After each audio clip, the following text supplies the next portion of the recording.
Halo adik-adik semua, selamat datang kembali di channel IJ Course. Di video kali ini kita akan bahas soal-soal UTUL CBT UGM yang dimulai dari tahun 2013 sampai dengan tahun 2019 khusus materi sel volta. Nah, materi sel volta ini sendiri dipelajari di kelas 12 ya adik-adik, yaitu untuk bagian elektrokimia. Nah, jadi di sini sel volta itu adalah soal yang juga menjadi langganan yang sering keluar di UTUL CBT UGM dan juga SIMA UI ya. Jadi di soal-soal atau ujian-ujian mandiri untuk universitas-universitas yang kita tahu adalah universitas yang bergengsi di Indonesia. Nah, materi sel volta ini sangat sering keluar. Oke, mari kita bahas dari soal yang pertama. Nah, ini soal dari tahun 2013, kode 261 diketahui data potensial sel kimia sebagai berikut. Nah, ini adalah data potensial sel sudah dalam potensial sel reaksi, bukan hanya potensial sel reduksi saja. Jadi ini sudah menjadi reaksi antara logam Zn dengan Pb. Nah, memiliki potensial sel 0,63. Lalu data yang kedua untuk Pb dan juga Cu, potensial selnya bernilai 0,47. Yang ditanyakan, berdasarkan data tersebut, maka pernyataan berikut yang benar adalah yang pertama, bagaimana urutan potensial sel reduksi untuk masing-masing sel setengah sel tadi ya. Nah, adik-adik kalau mau mengerjakan soal seperti ini, nah adik-adik juga bisa mengingat kembali tentang deret volta. Kalau misalkan kalian sudah hafal dengan deret volta, sebenarnya itu langsung bisa terjawab. Nah, tapi kalau tidak, data pada soal ini juga dapat membuat deret volta yang baru, bukan deret volta yang baru ya, deret volta yang dapat kalian kerjakan. Nah, untuk menjawab soal-soal di sini. Oke? Okay? Kalau kamu hafal dengan deret volta, pasti kamu tahu bahwa Zn itu di sebelah kiri, lalu ada Pb, lalu ada Cu. Nah, itu kalau misalkan hafal deret volta. Kalau tidak, nah kita lihat di sini. Di data yang pertama ini, oke, ini reaksinya spontan terjadi. Nah, tidak perlu bantuan listrik ya, maka ini langsung terjadi. Berarti kalau terjadi, ini kan untuk notasi sel, oke, notasi sel volta itu kan urutannya adalah anoda, lalu ada ion katoda. Nah, berarti di sini kan anodanya adalah Zn, ya kan? Anodanya adalah Zn, katodanya adalah Pb. Sehingga karena ini reaksinya spontan, maka yang anoda itu pasti sebelah kiri, yang jadi katoda itu pasti sebelah kanan di dalam deret volta. Gitu ya. Kalau misalkan seperti ini nih, ini kalau saya balikan Pb 2 plus, lalu ada Zn 2 plus, Zn, misalkan ini potensial selnya bernilai min 0,63. Nah, ini kan berarti reaksinya tidak spontan. Kalau tidak spontan, berarti yang jadi katoda ini berada di kiri dalam deret volta, dan yang menjadi anoda ini berada di kanan dalam deret volta. Tapi kalau misalkan dia adalah spontan, maka anodanya itu sudah pasti di kiri, yang jadi katodanya itu sudah pasti di kanan di dalam deret volta. Sehingga kalau kita tuliskan ya seperti ini. Zn-nya di kiri, lalu ada Pb yang di kanan. Oke. Nah, reaksi atau data yang kedua juga ini bernilai positif sehingga ini sudah pasti reaksinya berlangsung secara spontan. Sehingga ini si Pb kan jadi anoda ya. Berarti ini letaknya adalah di kiri dalam deret volta, si Cu berada di kanan dalam deret volta. Sehingga inilah dia urutannya. Nah, sesuai dengan yang deret volta kalau adik-adik hafalkan. Ada Zn di kiri, lalu ada Pb, lalu ada Cu. Nah, adik-adik di dalam deret volta ini, sebentar ya. Di dalam deret volta ini, adik-adik harus tahu bahwa semakin ke kiri tanda panah, oke, bentar. Semakin ke kiri, dalam deret volta, semakin ke kiri, ini dia potensial selnya semakin kecil. Nah, berarti kalau misalkan semakin ke kanan dalam deret volta, ini potensial selnya semakin besar.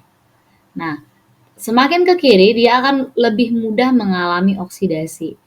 Mudah oksidasi, sedangkan kalau semakin ke kanan itu akan semakin mudah mengalami reduksi.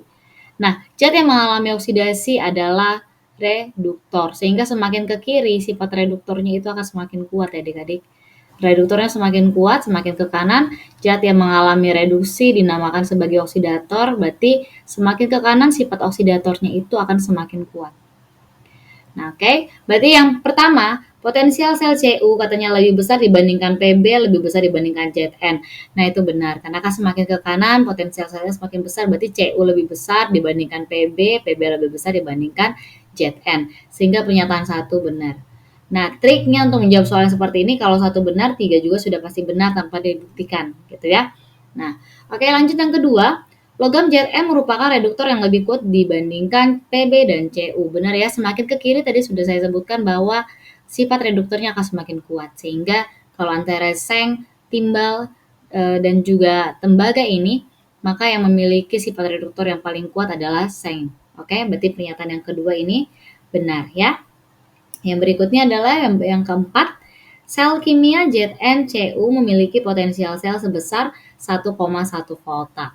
Nah, adik-adik kita lihat di sini tadi, untuk reaksi yang pertama kan, potensial selnya bernilai ini ke sini itu 0,63. Lalu untuk yang reaksi kedua antara Pb dengan Cu, berarti ini potensial selnya sebesar 0,47. Nah, ini kan berarti sel kimia ini, kalau saya tuliskan kembali, Zn2 plus, Cu2 plus, Cu.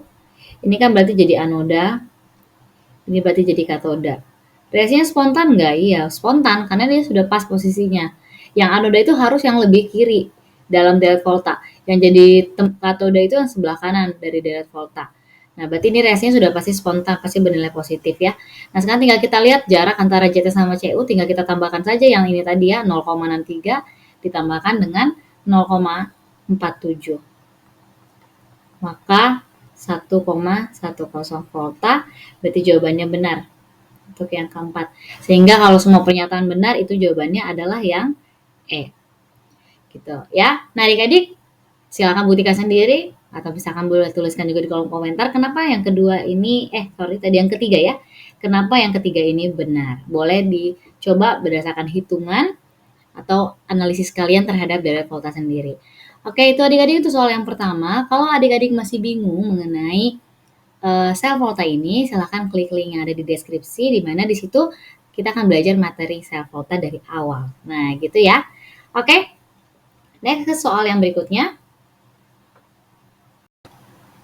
Soal tahun 2014, kode 532, diketahui data reaksi setengah sel, lalu yang ditanya adalah potensial sel untuk 3 AU+, oke, atau AU plus menjadi AU3 plus ditambah 2 AU atau AU ya.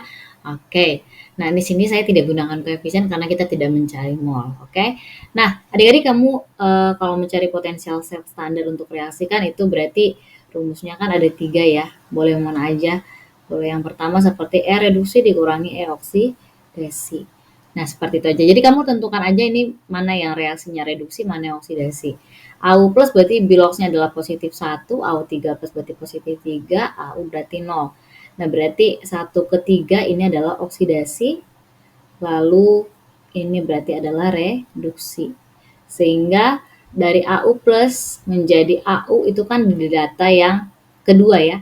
Baik itu terbalik atau tidak ya pokoknya itu adalah yang data kedua. Nah, berarti potensial selnya adalah 1,69 dikurangi oksidasi adalah AU plus menjadi AU3 plus. Ini 1,5 berarti dikurangi 1,5 berarti 0,19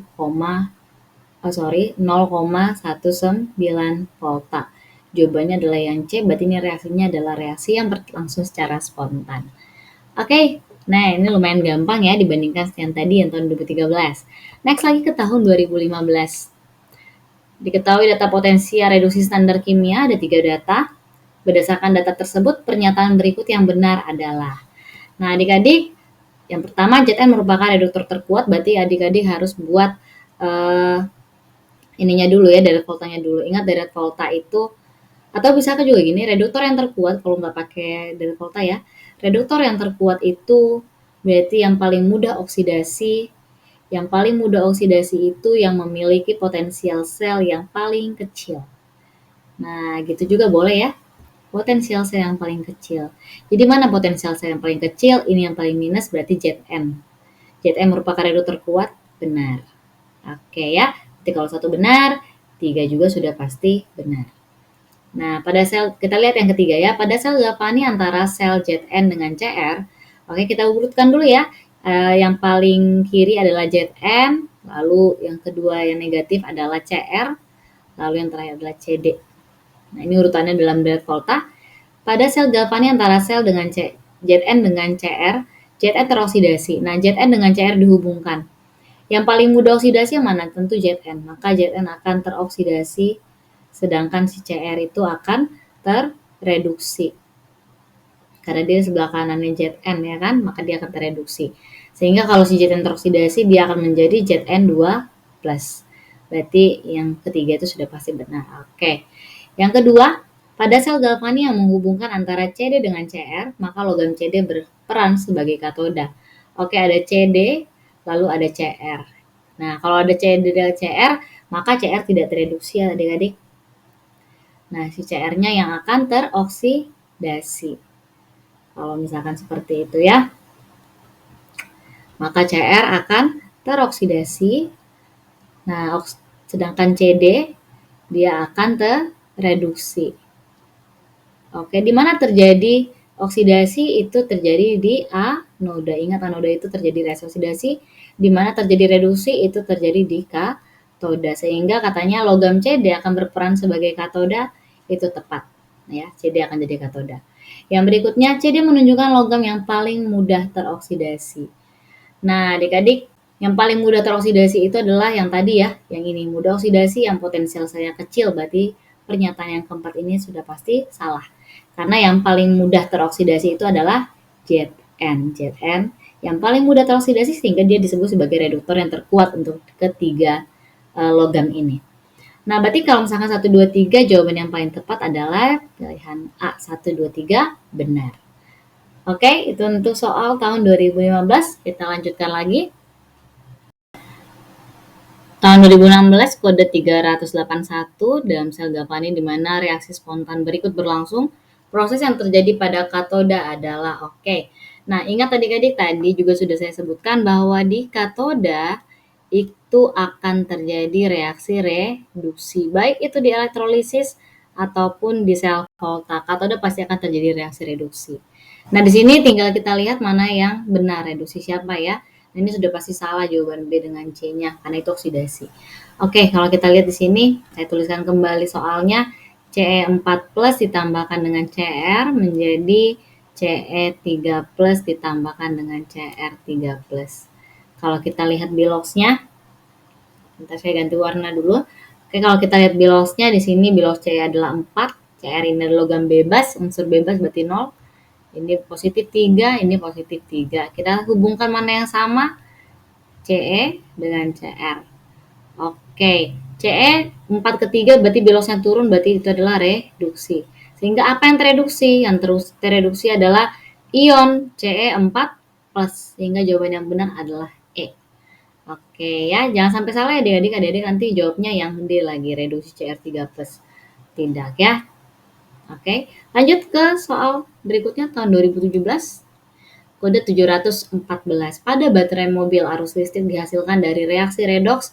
Pernyataan berikut yang benar mengenai baterai mobil adalah, ada sedikit hafalan tentang baterai mobil ya, bahwa untuk baterai mobil itu katoda yang digunakan itu adalah PbO2, lalu anoda yang digunakan adalah logam Pb, terus untuk larutan elektrolit yang digunakannya, menurut adik-adik apa nih kalau misalkan baterai mobil? Berarti baterai mobil itu berarti aki ya, berarti elektrolitnya adalah cairan aki. Cairan aki itu berarti adalah asam sulfat ya. Oke, kita lihat pernyataannya PbO2 bertindak sebagai katoda, itu benar. Yang ketiga, kalau satu benar kan tiga benar ya, tapi kita cek dulu. Pb bertindak sebagai anoda, ya benar. Yang keempat, H2SO4 berfungsi sebagai elektrolit, benar juga. Yang kedua, besarnya arus itu tergantung pada luas area elektrodanya. Nah, ini kira-kira benar atau tidak ya. Nah, adik-adik perlu adik-adik tahu bahwa luas permukaan elektroda itu memiliki peranan penting terhadap proses konversi elektron menjadi energi listrik. Nah, kalau semakin besar luas permukaan elektrodanya, maka semakin tinggi elektron yang diserap oleh si elektroda tersebut. Maka benar besarnya arus tergantung pada luas area elektroda. Dan kalau misalkan adik ragu tahu yang kedua ini benar atau tidak, kan di sini 1, 3, 4 sudah benar. tidak ada pilihan 1, 3, 4, ya kan? Berarti pernyataan yang kedua itu benar, sehingga jawaban yang paling tepat adalah E, semua benar. Oke, berikutnya soal yang terakhir. Ini UM tahun 2018, kode 576. Kekuatan reduktor itu tentukan oleh nilai potensial reduksi standar. Sebab semakin besar nilai potensial reduksi standar, kekuatan reduktornya akan semakin besar. Oke, adik-adik ingat kembali akan deret volta ya, bahwa deret volta ini kan disusun dari potensial sel yang kecil sampai ke potensial sel yang besar. Oke. Nah, kalau misalkan semakin kecil potensial selnya, maka dia akan semakin mudah mengalami oksidasi. Nah, zat yang mengalami oksidasi itu disebut sebagai reduktor. Berarti pernyataan yang pertama, kekuatan reduktor itu ditentukan oleh nilai potensial reduksi standar, itu benar. Sebab, kita lihat sebabnya ya, semakin besar nilai potensial reduksi standar, kekuatan reduktor semakin besar. Oke, katanya tadi di sini kalau potensial selnya kecil, reduktornya akan semakin kuat. Sehingga kalau ini salah ya. Karena kalau semakin besar nilai potensial reduksi standar, maka kekuatan oksidasilah atau kekuatan oksidatorlah yang semakin besar. Sehingga kalau pernyataan atas salah, pernyataannya benar, alasannya salah, itu jawabannya adalah yang C. Oke, jadi kira-kira seperti itulah untuk soal-soal self volta untuk tahun 2019. Sejauh ini untuk semua kode yang saya temukan itu tidak ada soal self voltanya ya. Tapi yang saya perhatikan bahwa di tahun 2019 itu soal elektrolitisnya bisa ada 2 dalam satu kode soal. Nah gitu ya, yang satu hitungan, satunya lagi seperti pernyataan-pernyataan seperti itu. Oke, sekian untuk video kali ini. Kalau misalkan ada yang menemukan soal 2019 ada self voltanya, boleh dibuat di kolom komentar supaya nanti saya akan masukkan lagi ke video ini ya. Oke, sekian untuk video kali ini. Terima kasih sudah menonton. Jangan lupa untuk selalu mendukung dengan cara subscribe, like, share, dan juga komen jika ada yang ditanyakan. Oke, sampai sekian. Sampai jumpa di video-video yang berikutnya. Terima kasih.